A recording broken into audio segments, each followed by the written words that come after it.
Hello, my name is Brian Reily, and I'm a master's student at Arizona State University, and this slideshow is simply a walkthrough of the species groups of Pachnaeus and some additional notes on some of the problematic species group taxa that I've encountered while working on this genus. This is Pachnaeus after the work that I have done, and as you can see there's 23 species, and you can also see some of the major groups and subgroups that I've split out at this point. So let's work through some of these clades. The first one is a large group that I'm calling the Citri species group. And members of this species group have an impressed pronotum and are from Jamaica and the Cayman Islands. There are several subgroups nested within this group. The first is the Marmoratus subgroup, which have raised pronotal ridges. The second is the Gordoni subgroup, which have a band of white scales on the metafemur and a denuded dorsal patch. The third is the Andersoni subgroup, which have reduced scales and are from the Cayman Islands. And the fourth is the Eisenbergi subgroup, which have bluish scales and white pronotal patches. The next major group is the Opalus group, and these are species with short quadrate rostra and weakly defined central carinae. They're mostly from the continental US and Bahamas, and this group is comprised of two subgroups. The first is the O'Brienorum subgroup, which have a smooth pronotum and a patch of dense scales in the interocular region. These are from the south central Bahamas. And the second subgroup is the Howdeni subgroup. These have a rough punctate pronotum and are from the continental US and northern Bahamas. Next is the Psittacus group, and these have densely overlapping scales and a slight constriction at the pronotal bases. Within this group is the Costatus subgroup, and they have a quadrate central rostral carina.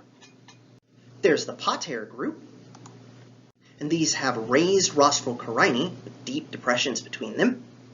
There's the Litus group.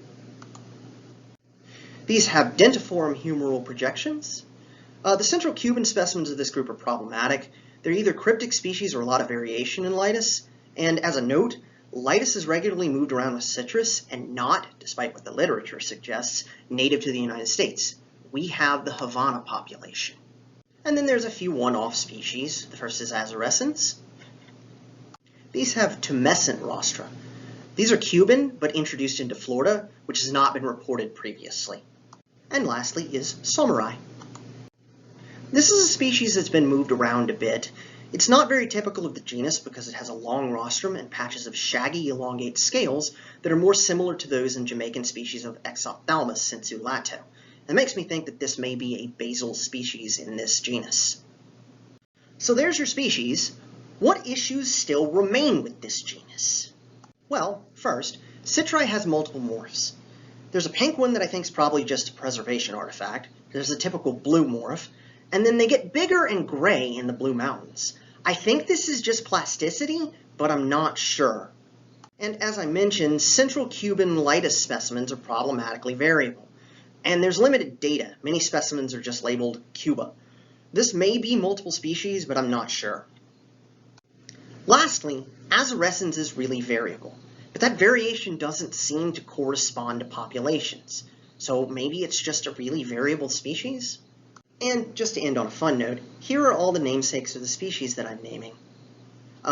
If you have questions or comments, I can be reached at bhreily@asu.edu. And thank you for your time and attention.